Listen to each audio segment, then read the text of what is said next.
ತೊಡಗಿರ್ತಾರೆ. ಇವತ್ತು ಹೇಳ್ತಾರೆ ರಾಜಾರೋಷವಾಗಿ, ರಾಜಕಾರಣದಲ್ಲಿ ತೊಡಗಿರ್ತಕ್ಕಂಥ ಮಹಿಳೆಗೆ ವೇಶ್ಯೆ ಅಂತ ಹೇಳ್ತಾರೆ. ಇದಕ್ಕೇನು ಹೇಳೋಣ ನಾವು? ಈ ಅಪನಿಂದನೆಗಳನ್ನು ಯಾಕೆ ಎದುರಿಸ್ಬೇಕು? ಒಬ್ಬ ಹೆಣ್ಮಗಳು ತಿರುಮಲಂಬ ಯಾಕೆ ಗದರಿಕೆಗೆ ಒಳಗಾಗಬೇಕಿತ್ತು? ಇವತ್ತು ನಾನು ಬಾನು ಮುಷ್ತಾಕಾಗಿ ನಾನು ಒಂದು ಬರವಣಿಗೆ ಮಾಡಲಿಕ್ಕೂ ಕೂಡ ಎಷ್ಟು ಹೋರಾಟ ಮಾಡಿದ್ದೀನಿ ಅನ್ನೋದು ನನಗೆ ಗೊತ್ತು. ನಾನೇ ನೀನು ಯಾರು ನೀನು ಅಂತ ಕೇಳ್ತಕ್ಕಂಥ ಈ ಧೋರಣೆ ಅಲ್ವಾ? ಇದ್ರ ಬಗ್ಗೆ ಈಗಲೂ ನಾವು ಮಾತಾಡೋದು ಬೇಡವಾ? ಯಾಕೆ ಮಾತಾಡಬಾರ್ದು? ಯಾಕೆ ನಾವು ನಮ್ಮ ಬಾಯಿ ಮುಚ್ಚಿಸ್ತೀರಿ? ಸ್ನೇಹಿತರೆ, ಮಾತಾಡಬೇಕಾ? ನಾನು ಸಹನೆ ಇದೆಯಾ ಅಂತ ಕೇಳ್ಕೊಳ್ತಾ ಇದ್ದೀನಿ ಮೊದಲೇ.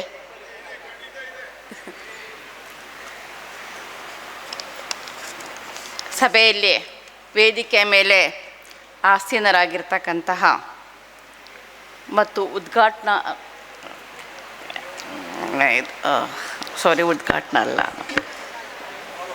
ಸಮಾರೋಪ ಭಾಷಣವನ್ನು ಮಾಡಿದಂಥ ರಾಘವೇಂದ್ರ ಪಾಟೀಲ್ರೇ ಹಾಗೂ ಈ ಇಡೀ ಸಭೆಯ ಕಾರ್ಯಕ್ರಮಕ್ಕೆ ಮಾರ್ಗದರ್ಶಕರಾಗಿ ಅತ್ಯಂತ ಯಶಸ್ವಿಯಾಗಿ ಕಾರ್ಯಕ್ರಮವನ್ನು ನಡೆಸ್ಕೊಟ್ಟಂತಹ BR ಲಕ್ಷ್ಮಣರಾವ್ರವರೇ, ಜೋಗಿಯವರೇ, ವೇದಿಕೆಯ ಮೇಲೆ ಇರ್ತಕ್ಕಂಥ ನನ್ನ ಎಲ್ಲ ಸ್ನೇಹಿತರೆ ಮತ್ತು ಇಲ್ಲಿ ನನಗೆ ಅನುಮತಿಯನ್ನು ನೀಡಿ ಮತ್ತಷ್ಟು ಶಕ್ತಿ ಕೊಟ್ಟಿರ್ತಕ್ಕಂಥ ನನ್ನ ಎಲ್ಲ ಸ್ನೇಹಿತರೆ,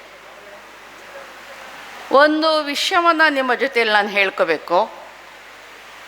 ನನಗೆ BR ಲಕ್ಷ್ಮಣರಾವ್ರವರು ಫೋನ್ ಮಾಡಿ ಹಾಸನ ಸಾಹಿತ್ಯೋತ್ಸವಕ್ಕೆ ನೀವು ಬನ್ನಿ, ಅಧ್ಯಕ್ಷತೆ ಸ್ಥಾನವನ್ನು ವಹಿಸಬೇಕು ಸಮಾರೋಪ ಭಾಷಣದ್ದು ಅಂತ ಹೇಳಿದಾಗ ನಾನು ಅರೆ ಮನಸ್ಸಿನಿಂದ ನಾನು ಒಪ್ಪಿಗೆ ಕೊಟ್ಟೆ. ಯಾಕೆ ಅಂತ ಹೇಳಿದ್ರೆ ಅದಕ್ಕೆ ಒಂದು ಕಾರಣ ಕೂಡ ಇತ್ತು.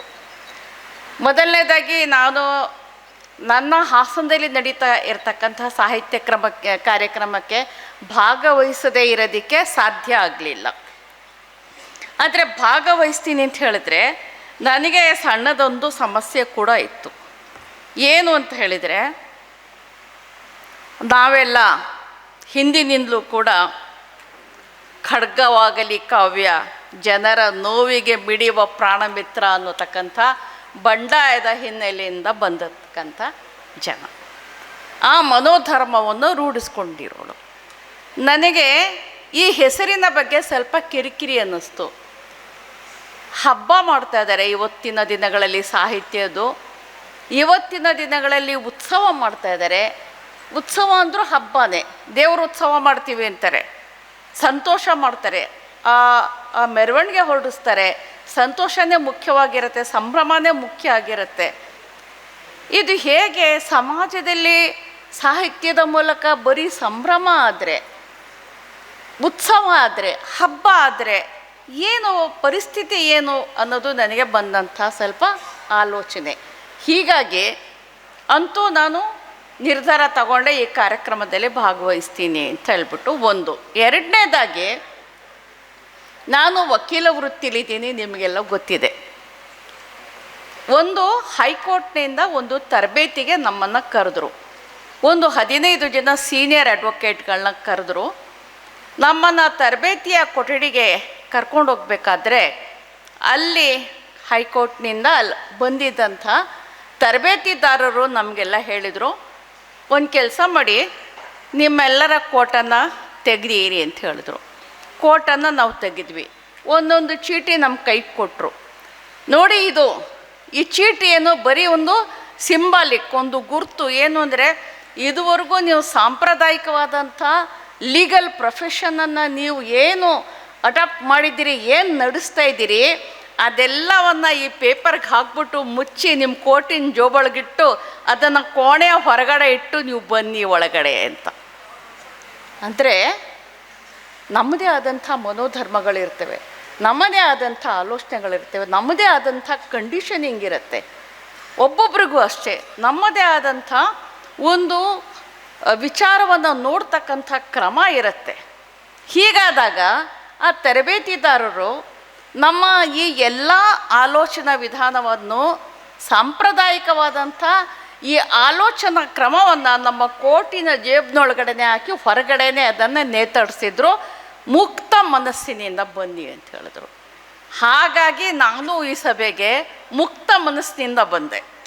ನನ್ನ ಎಲ್ಲ ಪೂರ್ವಾಗ್ರಹಗಳನ್ನ, ನನ್ನ ಧೋರಣೆಗಳನ್ನ, ನನ್ನ ಆಲೋಚನೆಗಳನ್ನ, ನನ್ನ ಮನಸ್ಥಿತಿಗಳನ್ನು ನಾನು ಮನೆ ಒಳಗಡೆನೇ ಬಿಟ್ಟು ಭಾಳ ಮುಕ್ತ ಮನಸ್ಸಿನಿಂದ, ಏಕೆಂದರೆ ನಾವು ಇದೆ ಖಡ್ಗವಾಗಲಿ ಕಾವ್ಯ, ಈ ಪ್ರತಿಭಟನೆ, ಪ್ರತಿರೋಧ ಮತ್ತು ಜನರ ನೋವು, ಈ ಹೃದಯ ಸಂವಾದವೇ ಮುಖ್ಯ ಅಂತ ತಿಳಿದಿದ್ದಂಥ ಸಂದರ್ಭದಲ್ಲಿ ಸಂಭ್ರಮ ಏನು ಮಾಡಬೇಕು, ನಾವು ಎಲ್ಲ ಸರಿಯಾಗಿದೆಯಾ, ಎಲ್ಲವೂ ಸರಿಯಾಗಿದೆ, ನಾವು ಸಂಭ್ರಮ ಮಾಡೋಣ ಅನ್ನತಕ್ಕಂಥ ವಿಸ್ಮೃತಿ ಕೂಡ ನಮ್ಮನ್ನು ಆವರಿಸಿದಂಥ ಸಂದರ್ಭದಲ್ಲಿ ಒಂದು ಎಚ್ಚರಿಕೆಯ ಧ್ವನಿ ಕೂಡ ಬೇಕಾಗತ್ತೆ.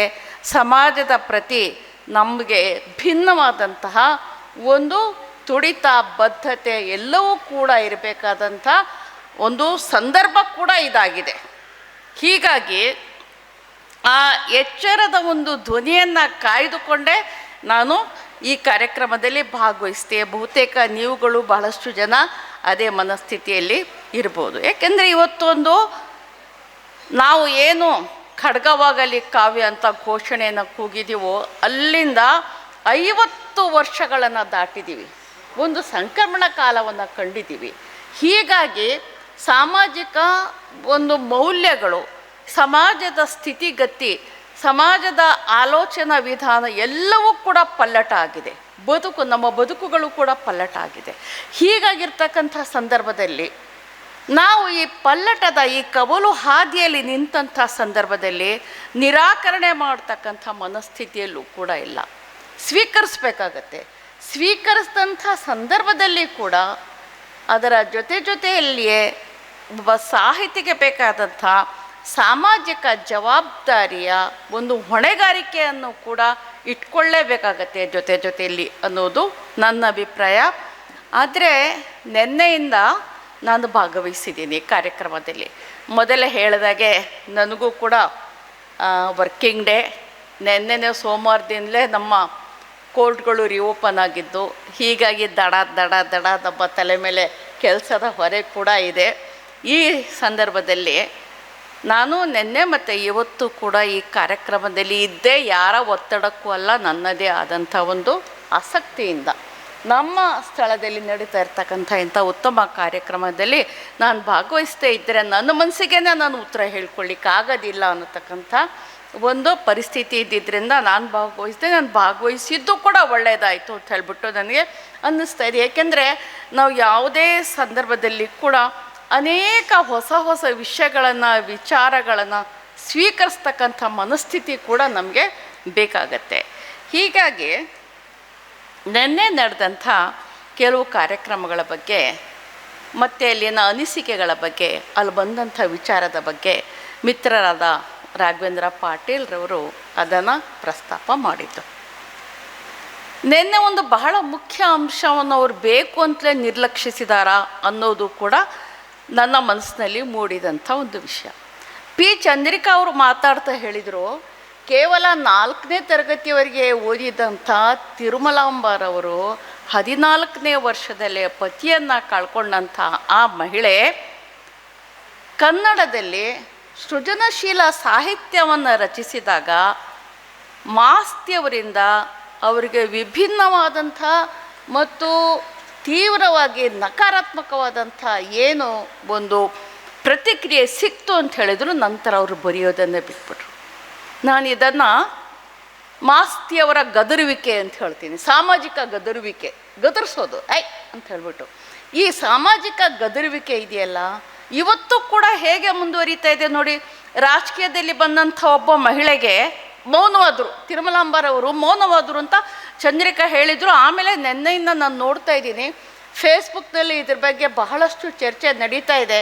ಇದರ ಬಗ್ಗೆ ಆಥೆಂಟಿಕೇಟೆಡ್ ಆದಂಥ ಪ್ರಶ್ನೆ ಮಾಡಿದವರಿಗೆ ಬಹಳ ಗಂಭೀರವಾದಂಥ ಆದಂತಹ ಕೆಲವು ಪ್ರತಿಗಳನ್ನು ಕೂಡ ಚಂದ್ರಿಕಾರವರು ಅವರವರ ಇನ್ಬಾಕ್ಸ್ಗೆ ಕಳಿಸಿದ್ದಾರೆ. ಹೀಗಾಗಿ ಆಧಾರ ಸಹಿತವಾಗಿ ಅವರು ಹೇಳಿದ್ದಾರೆ, ಪ್ರತಿಕ್ರಿಯೆಗಳು ಕೂಡ ಅದ್ರ ಮೇಲೆ ನಡೀತಾ ಇದೆ.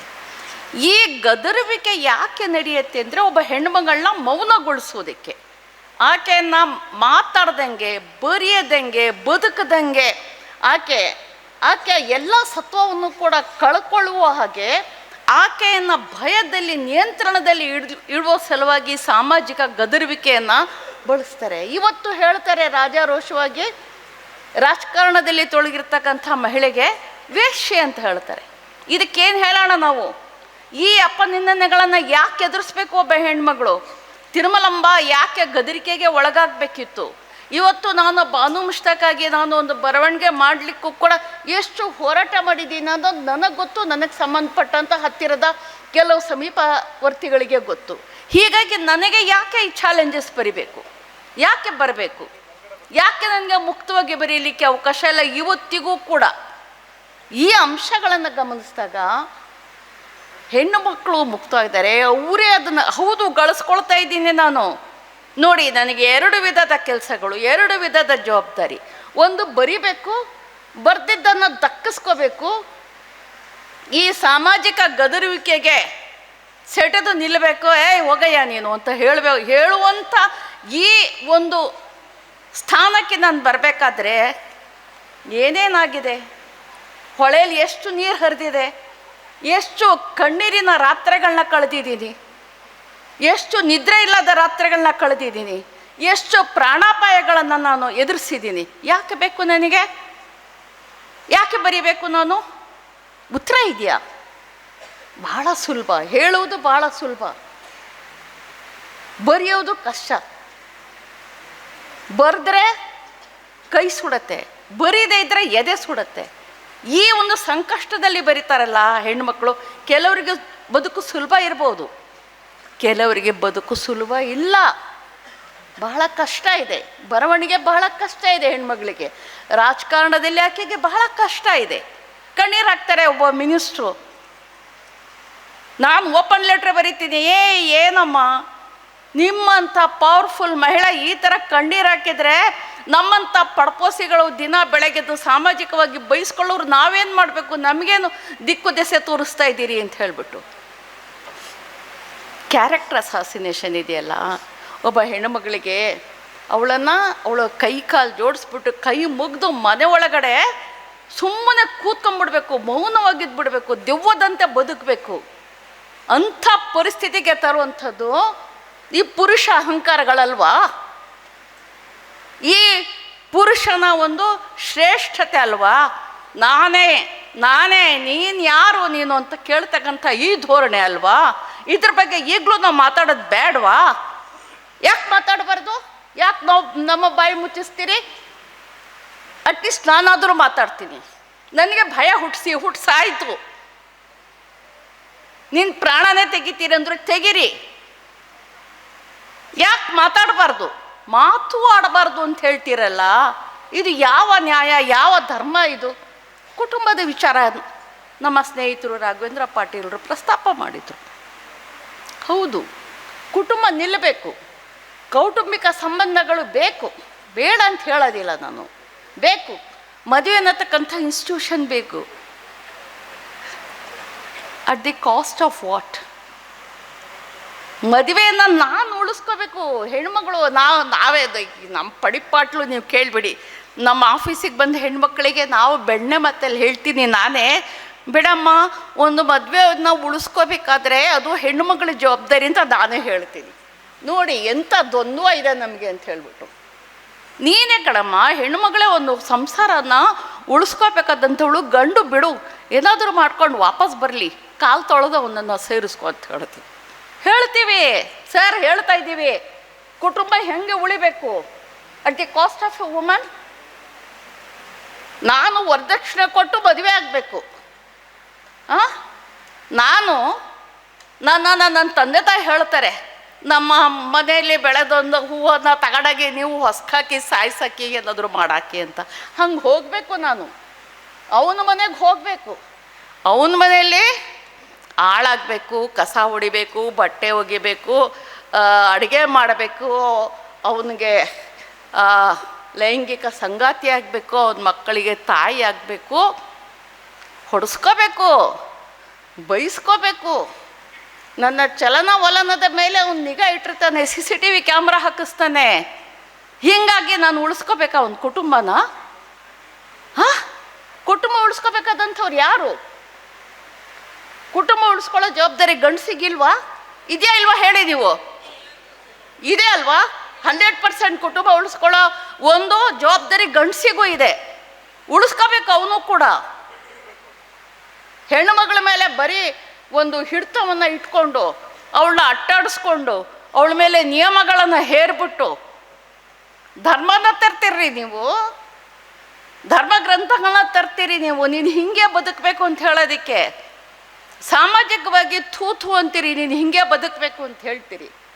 ಇಷ್ಟೆಲ್ಲ ಇಟ್ಕೊಂಡು ಆಟ ಆಡ್ತೀರಲ್ಲ, ಹೇಗೆ ಉಳಿಬೇಕು ಕುಟುಂಬ? ಅದಕ್ಕೆ ಒತ್ತು ಹೇಳ್ತಾ ಇದ್ದಾರೆ ಹೆಣ್ಮಕ್ಳು, ಬೇಡ ಕಡೆಯ, ನೀನೂ ಬೇಡ, ನಿನ್ನ ಮದುವೆನೂ ಬೇಡ, ನಿನ್ನ ಮಕ್ಕಳನ್ನೂ ಹೆತ್ಕೊಡಲ್ಲ, ನನ್ನ ಪಡೆಗೆ ಬೇಕಾ ನಿನಗೆ ಲಿವ್ ಇನ್ ರಿಲೇಷನ್ ಮಾಡು ಅಂತ ಹೇಳ್ತಾ ಇದ್ದಾರೆ. ಯಾರು ಹೊಣೆ ಅದಕ್ಕೆ? ಹುಡುಗಿನ, ಆ ಹೆಣ್ಮಗಳ.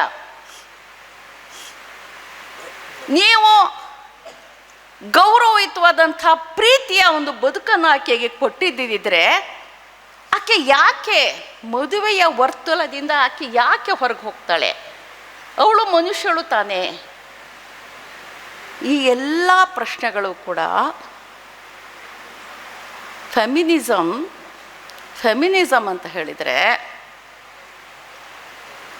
ನೀನು ಸಿಗರೆಟ್ ಕುಡಿತೀಯ, ನಾನು ಸಿಗರೆಟ್ ಸೇರ್ತೀನಿ, ನೀನು ವಿಸ್ಕಿ ಕುಡಿತೀಯ, ನಾನು ಕುಡಿಬೇಕು, ನೀನು ಪ್ಯಾಂಟ್ ತೊಡ್ತೀಯ, ನಾನು ಪ್ಯಾಂಟ್ ತೊಡ್ತೀನಿ ಅಲ್ಲ.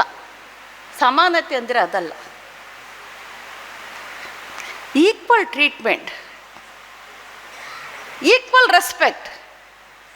ಒಬ್ಬ ಗಂಡು ಹುಡುಗ ಏನು ಮಾಡಿದ್ರು ಕೂಡ ನೋಡಿ, ಮೊನ್ನೆ ನ್ಯೂ ಇಯರ್ ಡೇನಲ್ಲಿ ಅದೇನೋ ಹೆಣ್ಮಕ್ಳು ಕುಣಿದ್ರಂತೆ, ಕುಡಿದು ಅದನ್ನೇ ಮೀಡಿಯಾದವ್ರು ಹೈಲೈಟ್ ಮಾಡ್ತಾರೆ. ಎಷ್ಟು ಜನ ಚರಂಡಿಲಿ ಬಿದ್ದಿಲ್ಲ ಮರ್ಯಾರೆ ಗಂಡಸರು, ಹಾಗೆಲ್ಲ ಹೇಳಿದಾರಲ್ಲ, ಅದೆಲ್ಲ ತೋರಿಸ್ತಾ ಇದ್ದಾರಲ್ಲ.